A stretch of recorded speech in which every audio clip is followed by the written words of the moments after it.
Good morning, everyone. My name is Julie Vaillancourt. I'm one of the literacy specialists with Rocky View. And I'm Alicia Huculak, one of the online learning leads, also with Rocky View. We're going to talk to you today about reading comprehension online, and Alicia is going to share how to do this using Moodle. So the first thing we want to talk about is when we're talking about reading comprehension, we are talking about different elements of reading comprehension. So we've used the wheel from Fontes and Pinnell, explaining that as fluent readers, we're doing those 12 actions, those 12 wedges of the wheel. Now, when we're looking at reading comprehension, you can see where we have the red arrows. That's what we're looking at. Summarizing, predicting, making connections, synthesizing, inferring, adjusting, analyzing, and critiquing. So as a teacher, these are the different components that we want to teach, but we also want to assess to see if our students are able to do those. Lisa, do you want to show on Moodle? Oh, and these, so Rocky View created an assessment that allows you as a teacher to find out which part of these comprehension element that your students are doing well or that may have some difficulties with. So as you see the first part of the assessment, this is when you would hear the students reading, like about 200 to 250 words. For you as a teachers, before you start asking them comprehension question, you want to see is the book at the level of the student. After you've done that first check, this is when you'll have a conversation with students. This is when you will ask them different prompts for summarizing, predicting. Now, one thing that you need to know is under each component, we've got about 5 or 6 prompts, and these were taken from Fontes and Pinnell.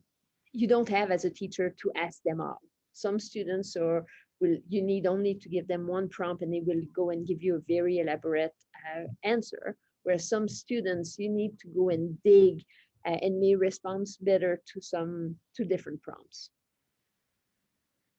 So in Moodle, if you're using Moodle at Rocky View, what you can do is you can go right to the top to browse and copy. And then under literacy, we've made this rating assessment in Moodle friendly form. So we have a nonfiction as well as a fiction.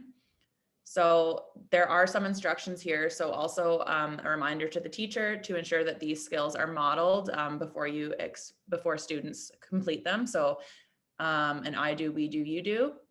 And then if you go into here, this is just a Google Drive with all of the resources if you would like to edit them. A link to the official reading assessment that Julie just went over. And then I've created a book. So in this book are just linked journals. So if you go into the book, there is a slideshow that you can use about good fit books, a page where your students can record themselves giving a 2-minute reading sample. And then you can also, there's instructions for students to actually upload the sample that they're reading. And then, so each of these here are a link to the journals. So your students would read a piece of writing and then they will go and complete the activity. So this is what the activity looks like. You can ask your students to complete just a couple of these. Like Julie said, some students are going to respond better to different prompts. This is just a way to complete the reading assessment asynchronously. And then you can go back in, students can record or video themselves, and then you can also respond in a recording as well.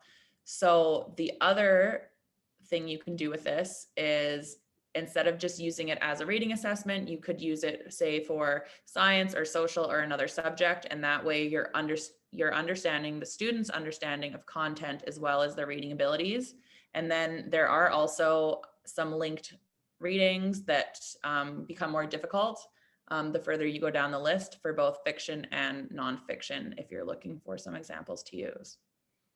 The only thing is, if you go to use this and put in your sharing cart, you will need to make sure that you copy the book as well as each of the journals and then relink them into your shell.